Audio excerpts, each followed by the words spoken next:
વડોદરામાં ભારે વરસાદના પગલે તંત્ર એલર્ટ મોડમાં છે। કલેક્ટર કચેરી પર મોડી રાત્રે હાઈ લેવલ મીટિંગ થઈ।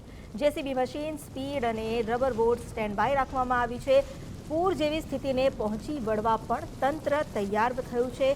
અધિકારીઓને હેડક્વાર્ટર ન છોડવા આદેશ કરવામાં આવ્યો છે। વડોદરા પાલિકામાં પણ અધિકારીઓને ઇમરજન્સી બેઠક બોલાવવામાં આવી।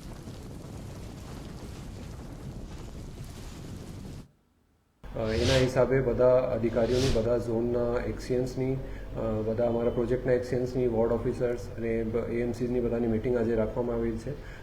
જે બાબતમાં તમામને જે 2 દિવસની આપણે રેડ એલર્ટની આગાહી છે અને જેમાં વડોદરા જિલ્લામાં ખાસ કરીને આવતા 24 થી 48 કલાક જે ડિપ્રેશન બની રહ્યું છે, ડિપ્રેશનના કારણે બહુ મોટા પ્રમાણે વરસાદ થઈ શકે છે, એ બાબતનું બધાને સેન્સિટાઇઝ કરવામાં આવ્યું છે। રાજ્ય સરકારની બી સૂચના છે।